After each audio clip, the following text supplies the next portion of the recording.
আজ দক্ষিণ চব্বিশ পরগনা রায়দিঘি থানার অন্তর্গত মথুরাপুর ২ নম্বর ব্লকের রাধাকান্তপুর মদ বিরোধী নাগরিক কমিটির আহ্বানে শতাধিক মানুষের বিক্ষোভ অবস্থান হয় বেলা ১১টা থেকে। কুলতলি গ্রামে জয়নাল ব্রিজের নিকট এলাকায় মদ নিষিদ্ধ করা, মা বোনেদের নিরাপত্তা সুনিশ্চিত করা ও আরজিকর কাণ্ডে প্রকৃত দোষীদের চিহ্নিত করে দৃষ্টান্তমূলক শাস্তির দাবিতে সংগঠিত হয়। কয়েকটি মদের দোকানের অস্থায়ী চালা ভেঙে গুঁড়িয়ে দেয় মদ বিরোধী আন্দোলনকারী মহিলারা। মদ বিরোধী মহিলাদের বক্তব্য হলো, কোনো ব্যক্তি এলাকায় মদ বিক্রি করতে পারবেন না।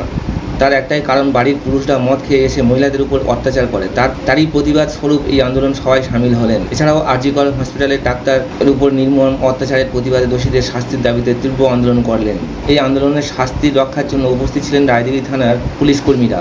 গ্রামের মহিলারা ও মদ বিরোধী আন্দোলনকারী মহিলারা পুরাতন মদের দোকানগুলো ভেঙে দেন এবং আগামী দিন কোনো নতুনভাবে মদের দোকান গড়ে না ওঠে এই দিকে সবাই নজর রাখলেন। সুস্থভাবে সবাই বাঁচার জন্য এই অঙ্গীকারবদ্ধ হলেন। স্লোগান দিলেন, মদের দোকান হচ্ছে না, হবে না, এবং সাথে সাথে আরজিকর কাণ্ডের দোষী ব্যক্তি শাস্তি চায়, এই দাবি তুললেন।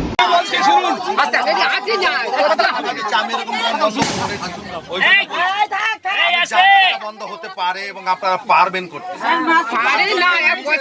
হস্তক্ষেপ করবেন না।